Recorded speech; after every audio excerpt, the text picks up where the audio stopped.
Donna Haraway's A Cyborg Manifesto explores the concept of the cyborg, a hybrid of machine and organism, as a political myth for women in the integrated circuit. The cyborg is a matter of fiction and lived experience that changes what counts as women's experience in the late 20th century.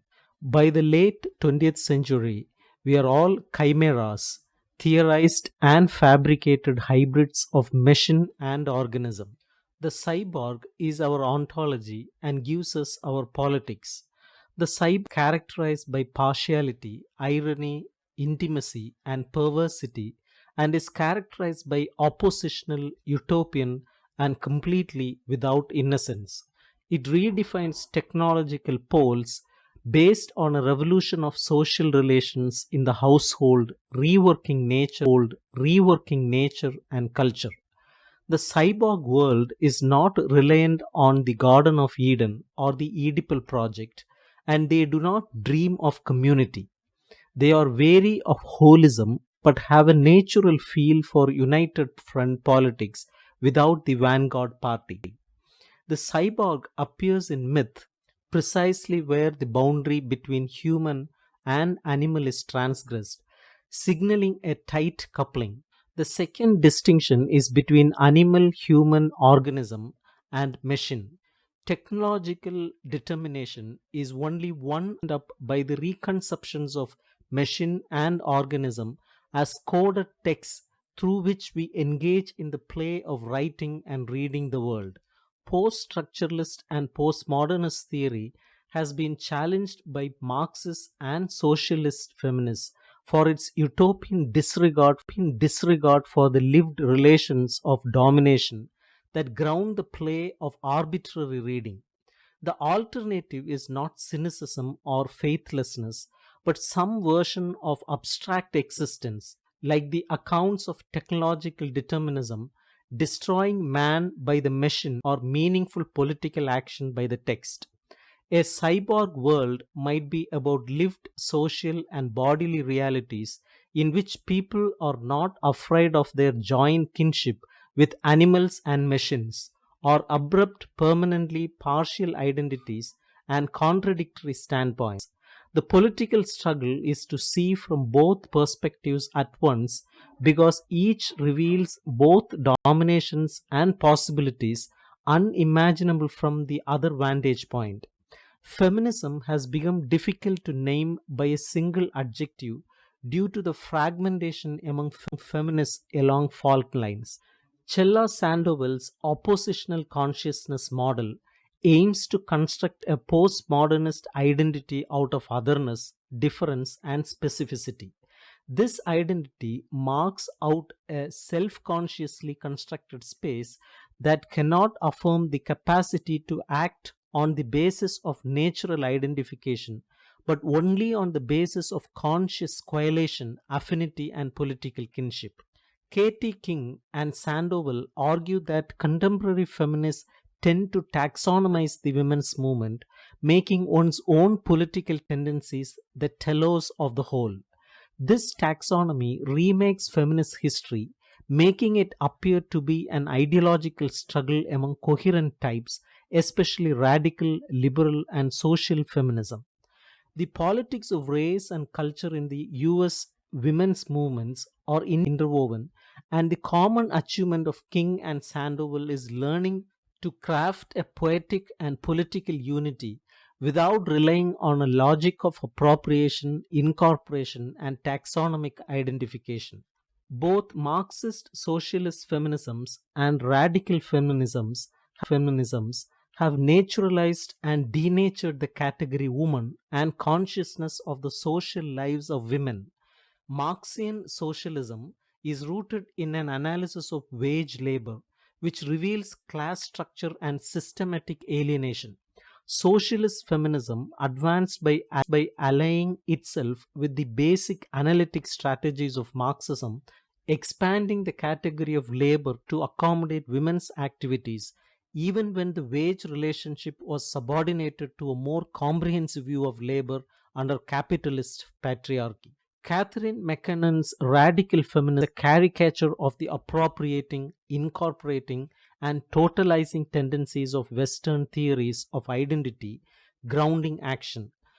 She argues that feminism necessarily adopted a different analytical strategy from Marxism, looking first at the structure of sex and generative relationship, men's constitution, and appropriation of women sexually.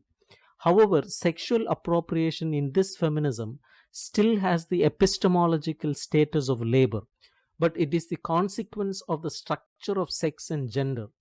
A woman is not simply alienated from her product, but in a deep sense does not exist as a subject, as she owes her existence as a woman to sexual appropriation. The taxonomy of radical feminism focuses on the activities of women as forms of labor if they can be sexualized.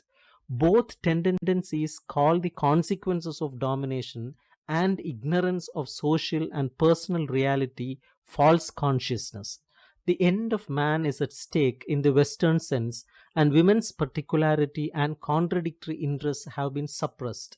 Understanding the differences in epistemology is crucial for making partial, real connections. Haraway delves into the transformative impact of communication sciences and biology on the world, highlighting the importance of electronics in modern states, multinational corporations, military power, welfare state apparatuses, satellites, and political processes. Microelectronics is the technical basis of simulacra, mediating the translation of labor into robotics, sex into genetic engineering, and mind into artificial intelligence.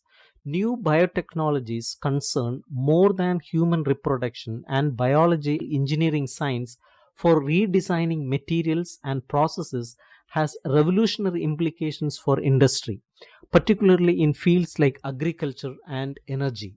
Haraway also discusses the home work economy, a restructuring of work that has the characteristics formerly ascribed to female jobs and how it is being redefined as both literally female and feminized. This concept suggests that factory, home, and market are integrated on a new scale, and that the places of women are crucial and need to be analyzed for differences among women and for meanings for relations between men and women in various situations. She also emphasizes the need for fresh sources of power and political action in the new technologies are causing global structural unemployment, amplified by the homework economy. Robotics and related technologies are putting men out of work in developed countries and fails to generate male jobs in third world countries. This intensifies the feminization of work, particularly for black women in the United States. The intertwining of sexuality, reproduction, family, and community life with the economic structure makes cross gender and race alliances necessary for basic life support. These technologies have profound effects on hunger and food production, with women producing about 50% of the world's subsistence food. The increased high-tech commodification of food and energy crops excludes women, making their lives more arduous and their reproductive situations more complex. The Green Revolution technologies interact with other high-tech industrial production to alter gender divisions of labor and differential gender migration patterns. New technologies also affect social relations of sexuality and reproduction, with the body as a private satisfaction and utility maximizing machine.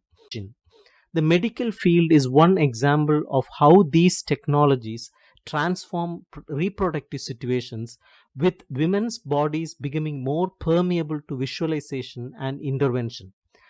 Donna Haraway explores the intensification of insecurity and cultural impoverishment of the social relations of science and technology. She highlights the erosion of the welfare state, decentralizations, surveillance, citizenship by telematics, imperialism, and high tech militarization. The reduction of civil service jobs due to office work has implications for occupational mobility for women of color. Haraway also discusses the intensified machine body relations, renegotiations of public metaphors, intensification of reproductive politics, and the emergence of new diseases. She suggests ambivalence towards disrupted unities mediated by high tech culture, but also acknowledges the potential for new kinds of unity across race, gender, and class. Haraway discusses the myth of cyborgs and their role in late 20th century political imaginations. Writers like Samuel Delany, Jonah Russ, Monique Wittig, and Octavia Butler explore the concept of embodied bodies in high tech worlds, weaving eroticism, cosmology, and politics from imagery of embodiment. French feminists like Luz Irigaray and Monique Wittig weave eroticism, cosmology, and politics from imagery of embodiment. American radical feminists like Susan Griffin and Adrienne Reek have profoundly affected our political imaginations, but their symbolic systems and positions of ecofeminism and feminist paganism are only understood as oppositional ideologies fitting the late 20th century. Haraway examines the construction of a potentially helpful cyborg myth, constructions of women of color and monstrous selves in feminist science fiction. Women of color are the preferred labor force for science based industries, and their literacy, especially in English, them from the cheap female labor attractive to multinationals.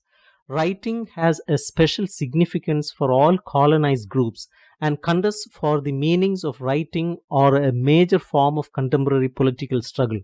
Cyborg politics is the struggle for language and against perfect communication, the central dogma of phallogocentrism.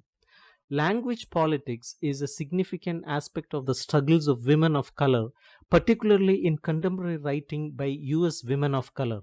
Stories about language hold special power in their works, such as the retellings of the indigenous woman Malinke is a mother of the bastard race and master of languages. Moraga's writing explores identity when one never possesses the original language or lived in the harmony of legitimate heterosexuality. Cyborg politics insists on noise and advocate pollution, rejoicing in the illegitimate fusions of animal and machine. Western traditions have long perpetuated dualisms that mirror the domination of women, people of color, nature, workers, and animals. High tech culture challenges these dualisms by making it unclear who makes and who is made in the relation between human and machine.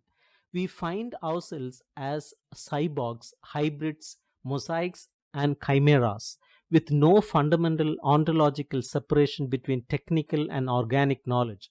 This leads to heightened senses of connection to our tools as seen in science fiction films and cultural jokes. McIntyre's Superluminal is a particularly rich in boundary transgressions, redefining the pleasures and politics of embodiment and feminist writing. The cyborg world embodies the intersection of feminist theory and colonial discourse in science fiction, a conjunction with a long history of first world feminists trying to repress. Taking seriously the imagery of cyborgs as other than our enemies can lead to several consequences. Our bodies, ourselves, and bodies are maps of power and identity. Cyborgs are no exception as they are not innocent, garden, or seek unitary identity. However, feminists have recently claimed that women are given to dailiness, which makes visible unvalued female activity and names it as the ground of life. Cyborg imagery can help express two crucial arguments. The production of universal totalizing theory is a major mistake that misses most of reality, and taking responsibility for the social relations of science and technology means refusing an anti science metaphysics and embracing the skillful task of reconstructing the boundaries of